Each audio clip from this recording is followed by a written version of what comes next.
Welcome everybody once again out in the big shop for another episode of my recent adventures playing my old records. Today I'm talking about the Audio-Technica turntable I recently purchased, but first I'll offer a brief introduction and backstory. My parents enjoyed playing the old 78 records back in the day, but over the years our living room entertainment system evolved until we had a modern stereo with a proper turntable, a Kenwood receiver, a reel-to-reel tape deck, and some nice EPI acoustic suspension bookshelf speakers, I believe is what we had. Starting as a young teenager, I was going to a lot of rock concerts in downtown Seattle and listening to the local FM radio stations at home. Back then there was plenty of good music on the radio, and without a lot of interruptions. And Seattle attracted all the major bands. They were on tour, would come to Seattle. And of course the radio stations played that music a lot. And I remember one record shop in Bellevue where I started buying some records. And you could get an old used record for $2.50 and a brand new one for like $5. Well, I tried taking care of them. We did have a lot of house parties and back in the day, and some of them have got a few skips, but for the most part I've got like 100 decent old albums, and a lot of those of course were double record sets.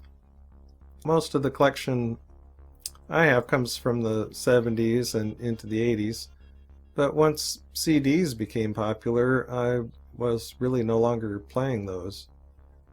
By the time I moved out to the house, I was 19. I started buying my own gear, and before long I had a pretty high-end stereo. My favorite speaker shop in Seattle was Speaker Lab, down in the University District, and they sold raw speaker components and pre-configured kits of various price points and complexity. So I built some basic bookshelf speakers, and but I soon moved on to the top of the line that they offered. At that time, Paul Klipsch and the Klipschorn speaker was considered one of the finest big speakers you could own. And Speakerlab had their own Klipsch-style corner horn speaker system, and they offered fully built, partly built, whatever. The cheapest option is what I chose, which was just the raw components, the speakers, the horn, the mid-range horn, the driver, and the high-frequency horn with its driver. So the base speaker is a 15-inch woofer, and it is connected to a convoluted folded corner horn system. Just for perspective, that was well over $1,000 just for the parts and the plans, and then I had to buy 8 sheets of 3/4 inch plywood, it seems to me, and the only thing that really worked was at that time was marine grade plywood, because you couldn't have any hollow spots. That had to be solid wood, had to be really high quality wood, or you get buzzes and rattles and stuff inside there you don't want. It was a pretty serious woodworking project. You had all these compound angles and complex pieces, and it was a long process to put those together. But in the end, you wind up with a high efficiency all horn 3-way speaker system, and for an amplifier to drive those speakers, to play them loud, I chose a Sansui AU717 integrated amplifier. This is a very venerable old solid state amp, and those speakers are still performing beautifully even after many years of moving them and countless hours of playing them. And until very recently, that setup was connected to a desktop computer through an audio interface. I've got a Focusrite Scarlett Solo right now, which I've been happy with. It's a neat little interface. So it's a USB interface, and then it outputs RCA stereo to your amplifier, and then it inputs microphones and instruments like a guitar.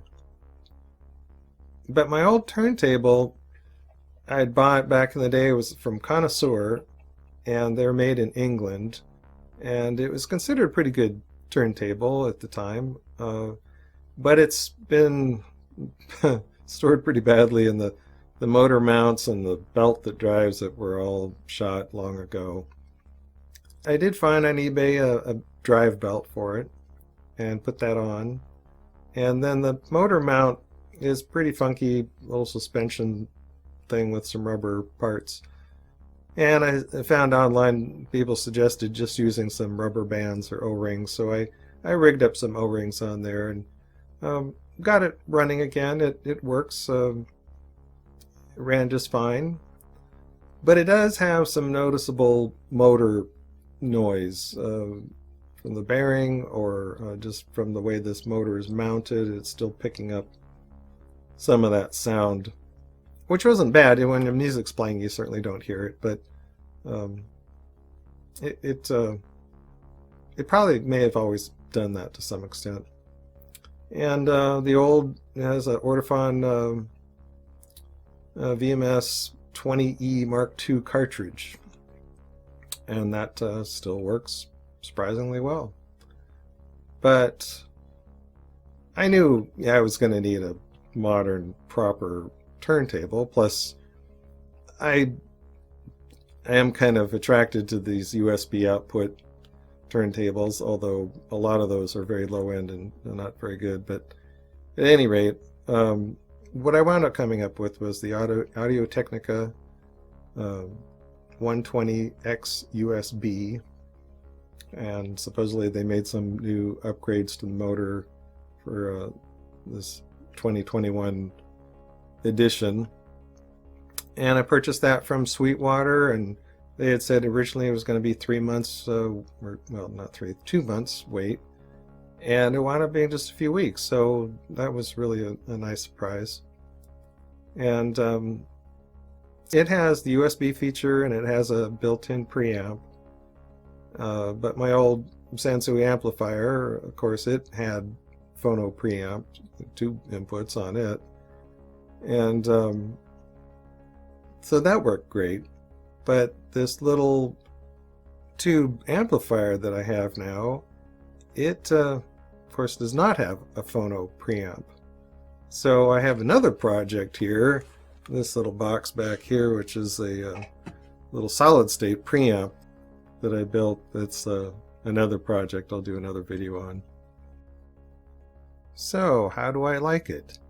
The short answer is that I'm very happy with the turntable, along with my purchase experience and initial setup was simple and rewarding.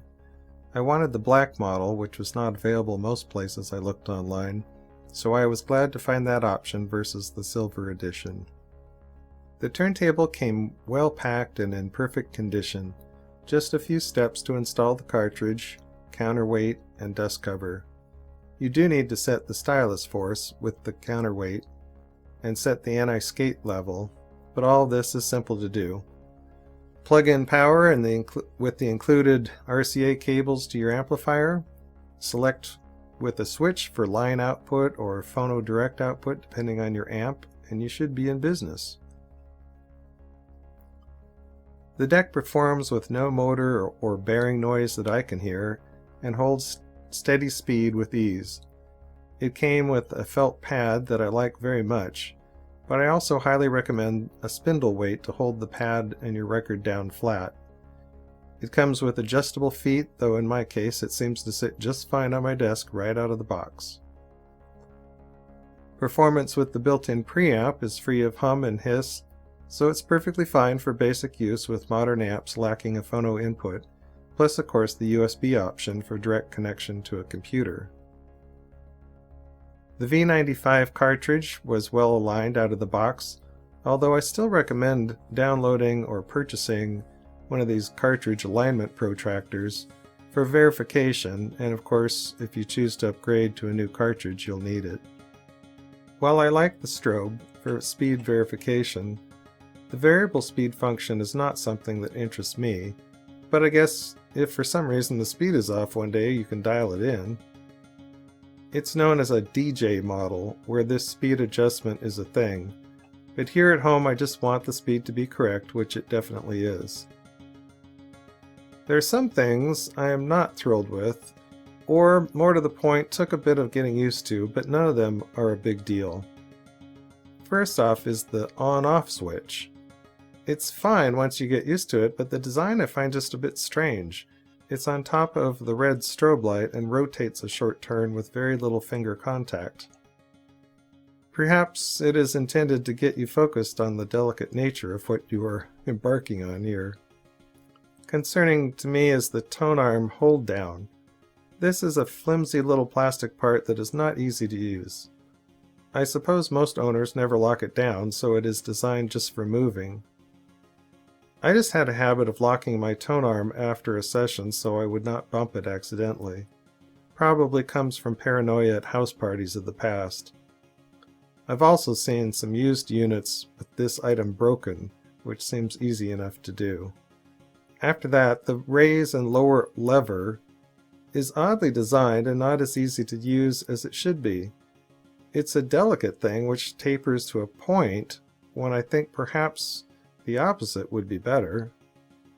I may even see if I can find a rubber tip to fit on it that would extend it and make for better user feel. For something which is handled twice for every record played, this seems a less than optimal design with a super simple fix. The tone arm itself drifts back and forth too easily while lifted, in my opinion, making it unnecessarily difficult to position on the record. It should present some drag, but it could just be that it's new and needs to break in a bit. Turned out my unit was a fair bit off from true needle weight using the markings on the counterweight. I did get a basic force gauge off eBay, which I highly recommend to verify the tracking force in any deck setup. It's good to know exactly how many grams of force you're dealing with. Next is the clear dust cover. Now it is beautiful, so that's great, but there's no finger tab on the front to lift or lower it with. So you grab it with both hands on the sides, which just seems a little awkward, or you use your finger on the front, which you kind of push in on it.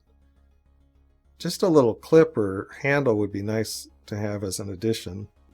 My last gripe may seem unwarranted, but I am not a fan of the recessed connections in the back. They require you to rotate the whole deck or directly approach it from the rear. Now, as a DJ setup on stage, this might be a great feature, but for home use, I am not convinced. Is this some common feature of modern turntables? Perhaps I'm out of touch and this is seen as a desirable clean install feature these days. The fact is, none of these minor issues detract from what is important in a meaningful way. As a final aside, I researched cleaning old records and came up with a wide variety of recommendations.